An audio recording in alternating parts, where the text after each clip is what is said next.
Deciding to file bankruptcy can be a tough decision. On one hand, you continue to struggle to pay the debts. On the other, you realize it's time to rid yourself of the financial pressure and start over. If you're ready to start over, Colorado Bankruptcy Help is here to assist you. Colorado Bankruptcy Help is a service of the Heupel Law Firm. Kevin Heupel served as Assistant Attorney General, and they are members of the National Association of Consumer Bankruptcy Attorneys. Kevin Heupel from Colorado Bankruptcy Help is here today to explain to us more about bankruptcy. So thank you for being here. Sure.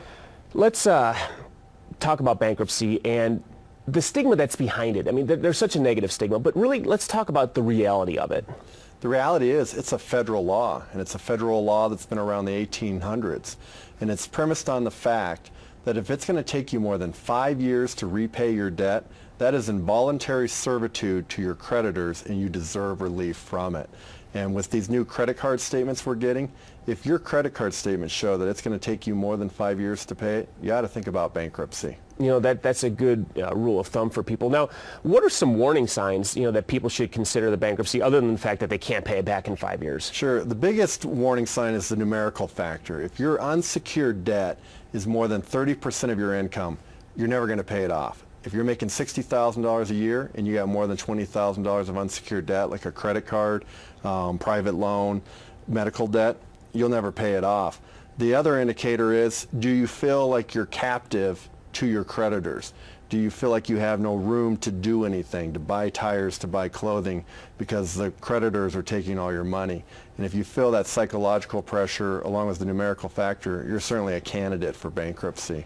Another great point there. Now, talk about debt negotiation and credit counseling, and how do they work and how do they compare to bankruptcy? Yeah, they're kind of two different things. So credit counseling is a legitimate option to bankruptcy.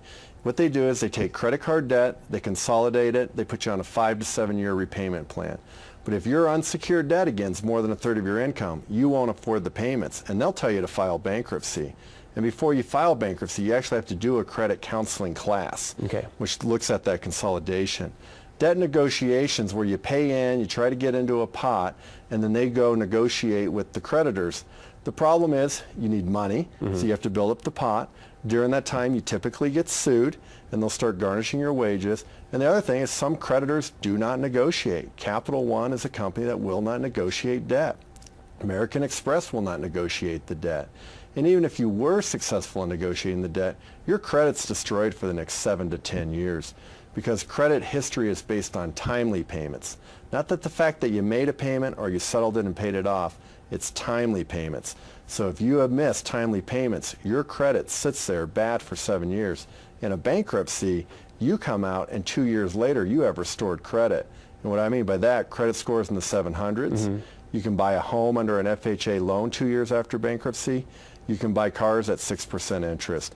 So bankruptcy compared to debt negotiations is always going to be the better alternative. Okay, again, another great point. Talk about the different types of bankruptcy that there are and how someone chooses what's best for them. There's two types. One's called Chapter 7, the other one's called Chapter 13. Ideally, we pick them on the debt. If you have unsecured debt, credit card debt, we put you in a 7. If you are facing foreclosure, you have tax problems, or I can remove a second mortgage, I'd put you in a Chapter 13. All right. Well, again, just fantastic information. One thing I want to let our viewers know is that you actually offer free consultations, which not a lot of bankruptcy attorneys do. So if someone's considering this, they need to contact you and take advantage of that.